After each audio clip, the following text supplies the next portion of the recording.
very word secrecy is repugnant in a free and open society, and we are, as a people, inherently and historically opposed to secret societies, to secret oaths, and to secret proceedings. We decided long ago that the dangers of excessive and unwarranted concealment of pertinent facts far outweigh the dangers which are cited to justify it. Even today, there is little value in opposing the threat of a closed society by imitating its arbitrary restrictions. Even today, there is little value in ensuring the survival of our nation if our traditions do not survive with it. And there is very grave danger that an announced need for increased security will be seized upon by those anxious to expand its meaning to the very limits of official censorship and concealment. That I do not intend to permit to the extent that it's in my control. And no official of my administration, whether his rank is high or low, civilian or military, should interpret my words here tonight as an excuse to censor the news, to stifle dissent, to cover up our mistakes, or to withhold from the press and the public the facts they deserve to know. For we are opposed around the world by a monolithic and ruthless conspiracy that relies primarily on covert means for expanding its sphere of influence, on infiltration instead of invasion, on subversion instead of elections, on intimidation instead of free choice, on guerrillas by night instead of armies by day. It is a system which has conscripted vast human and material resources into the building of a tightly knit, highly efficient machine that combines military, diplomatic, intelligence, economic, scientific, and political operations. Its preparations are concealed, not published. Its mistakes are buried, not headlined. Its dissenters are silenced, not praised. No expenditure is questioned, no rumor is printed, no secret is revealed.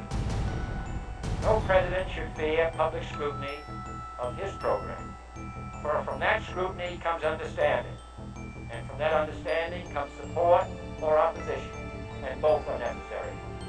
I am not asking your newspapers to support an administration, but I am asking your help in the tremendous task of informing and alerting the American people. For I have complete confidence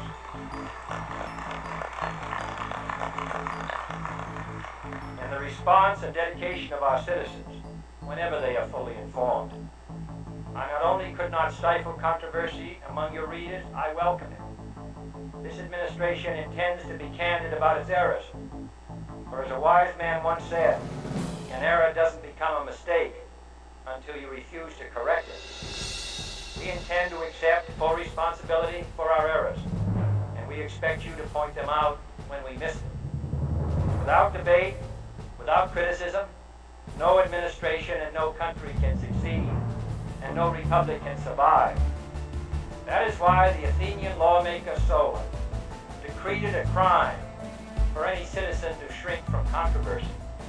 And that is why our press was protected by the First Amendment, the only business in America specifically protected by the Constitution, not primarily to amuse and entertain, not to emphasize the trivial and the sentimental, not to simply give the public what it wants, but to inform, to arouse, to reflect, to state our dangers and our opportunities, to indicate our crises and our choices, to lead, mold, educate, and sometimes even anger public opinion. This greater coverage and analysis of international news, for it is no longer far away and foreign, but close at hand and local, means greater attention to improved understanding of the news, as well as improved transmission. It means, finally, that government at all levels must meet its obligation to provide you with the fullest possible information outside the narrowest limits of national security. And so it is to the printing press, to the recorder of man's deeds, the keeper of his conscience, the courier of his news, that we look for strength and assistance, confident that with your help, man will be what he was born to be, free and independent.